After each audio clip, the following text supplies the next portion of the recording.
मेरे प्रिय छात्र छात्राओं, मैं महेश झा, व्याकरण विषयक सहायक प्राध्यापक, कीर्तिनारायण कामाख्या संस्कृत महाविद्यालय महरेल मधुबनी, आप सबों के लिए आवृत्ति हेतु परम लघु मंजूषा ग्रंथस्थ आकांक्षा निरूपण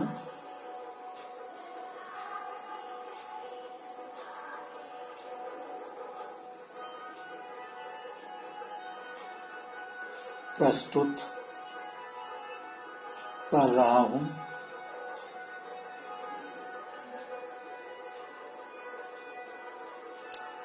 इसमें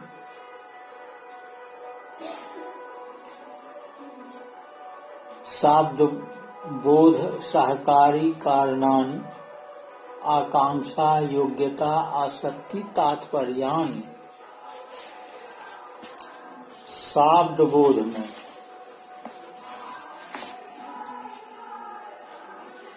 शब्दजन्य ज्ञान में सहायक कारण 4 हैं: आकांक्षा, योग्यता, आसक्ति और तात्पर्य। वाक्य समयग्राहिका आकांक्षा।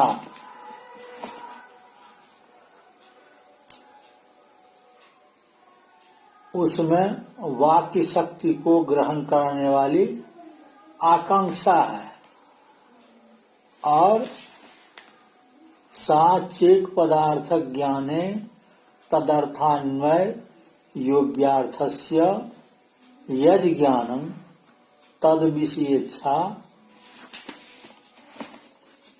और वह एक पदार्थ के ज्ञान में उस पदार्थ के अन्वय योग्य अर्थ का ज्ञान विषयक इच्छा। इस पद के अन्वय योग्य अर्थ कौन है, इस प्रकार की यद्यपि पुरुष में ही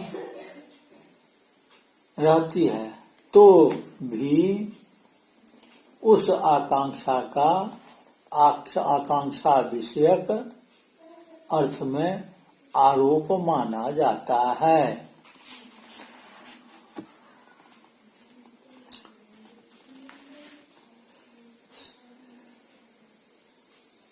अस्यान्वज्यर्थः कः इत्येवं रूपा पुरुषनिष्ठैव तथापि तस्या स्वविषयेऽर्थे आरोपः अयमर्थोऽर्थान्तर माकांक्षतीति व्यवहारात् इदमेवाभिधाना पर्यवसानमित्युच्यते। पदे तु नारोपः अर्थबोधोत्तरमेवाकांक्षोदयात्। पदम साकांक्ष मिति तु साकांक्षार्थ बोधक मित्यर्थकम। क्योंकि यह अर्थ अन्य अर्थ की आकांक्षा कराता है, यह व्यवहार देखा जाता है। इसी को अभिधान पर्यवसान भी कहा जाता है। आकांक्षा का पद में आरोप नहीं हो सकता, क्योंकि अर्थबोध हो जाने के बाद ही आकांक्षा का उत्थान होता है।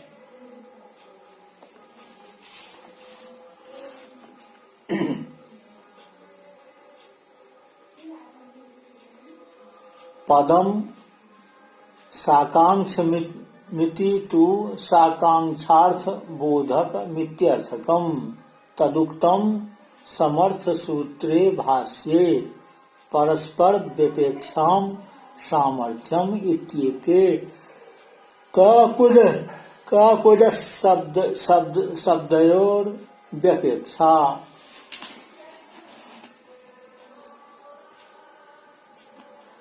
सब पद साकांक्ष है, यह व्यवहार नहीं होना चाहिए।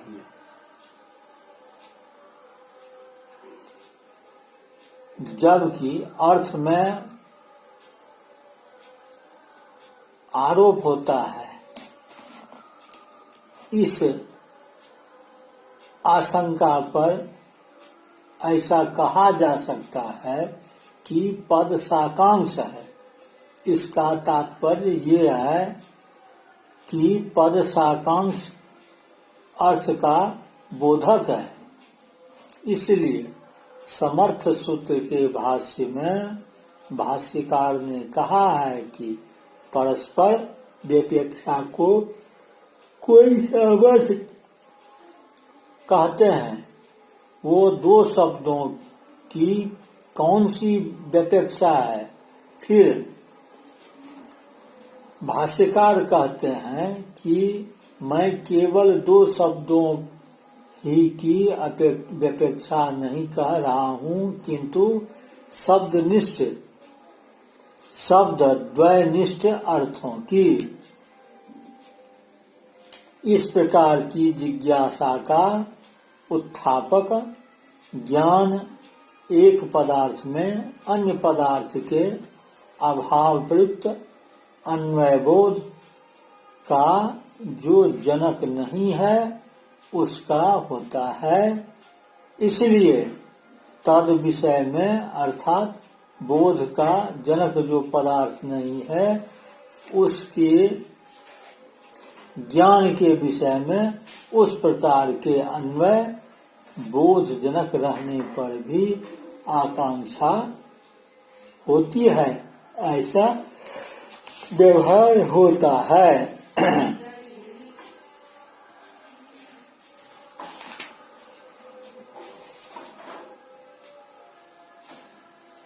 किंतु इस प्रकार का आकांक्षा का लक्षण मानने पर घट मानय की तरह घटः कर्मत्वम आनयनम कृति यहाँ पर भी शाब्दबोध प्रसंग होने लगेगा।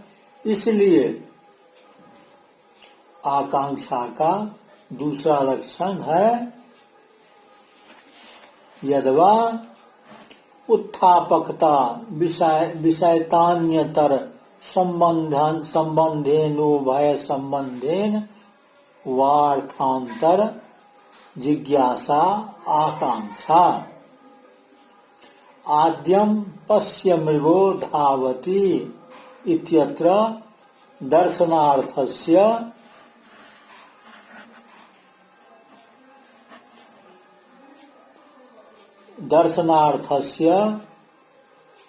कारक धावनाकांक्षोत्थापकत्वं धावनं तु तद विषय एव।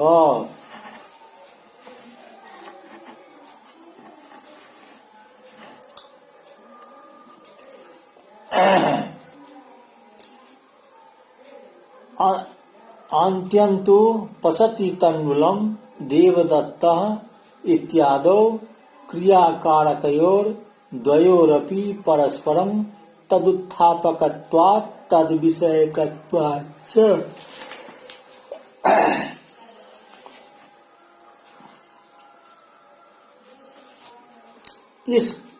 इस प्रकार की आकांक्षा का लक्षण मानने पर घट मानय की तरह घटा कर्मत्वम आनयनम कृति यहाँ पर भी शाब्दबोध प्रसंग होने लगेगा।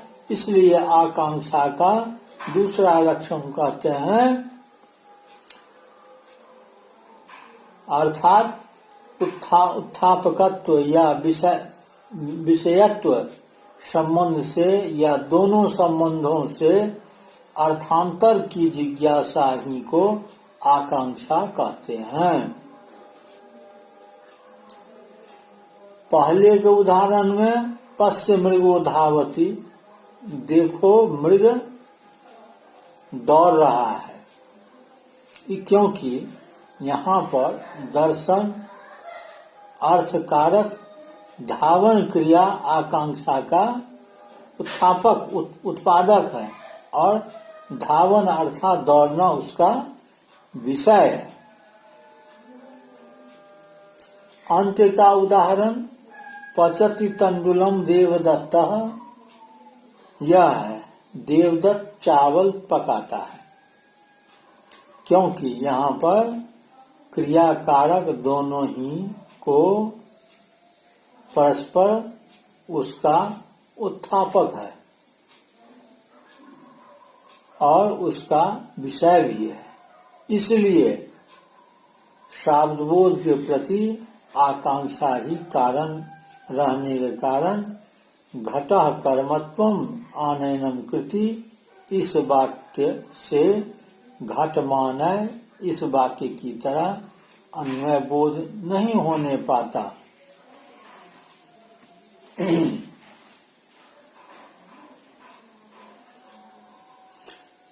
आकांक्षा विराट घट मानयति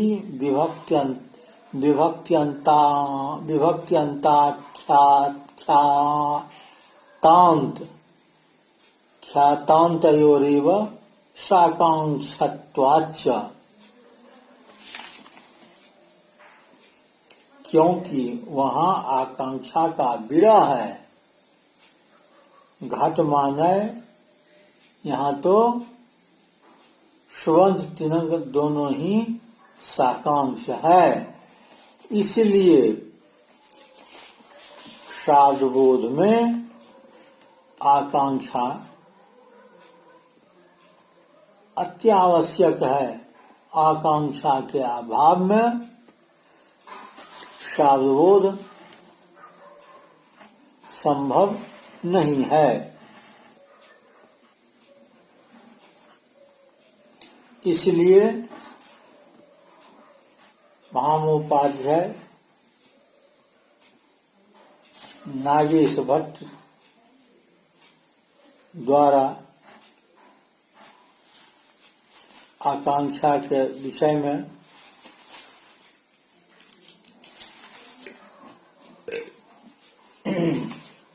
जानकारी प्रस्तुत की गई है। उस जानकारी के अनुसार ही हम लोगों को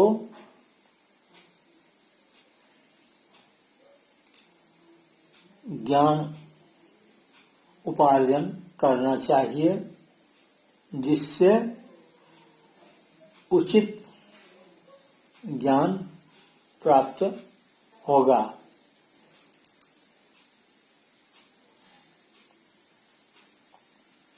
इसीलिए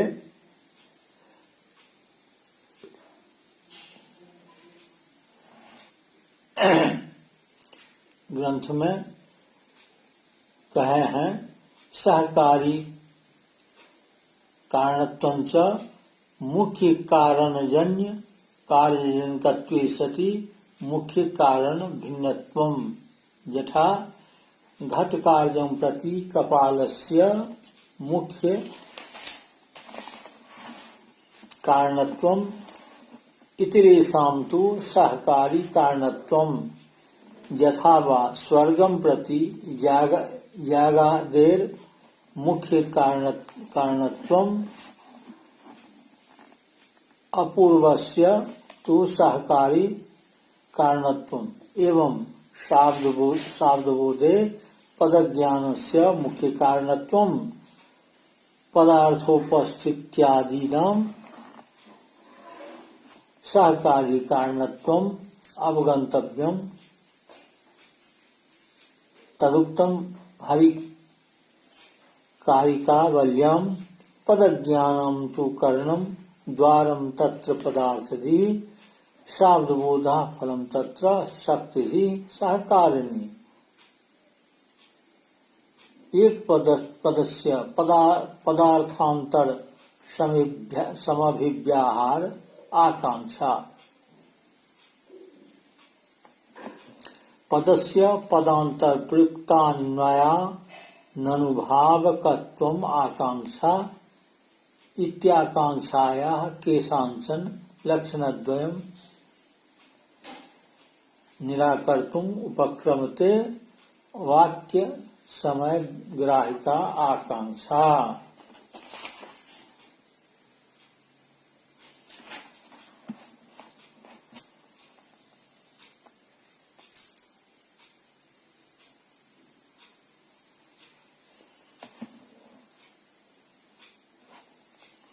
तत्र समय शब्दस्य शक्तिपरकत्वेन वाक्य शक्ति ग्राहिका आकांक्षा इत्यर्थः।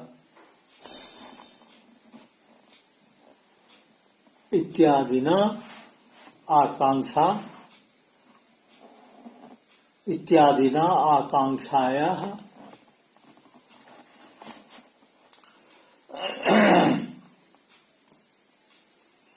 निरूपणम् कृतम् महामहोपाध्याय नागेश भट्टेन। धन्यवाद।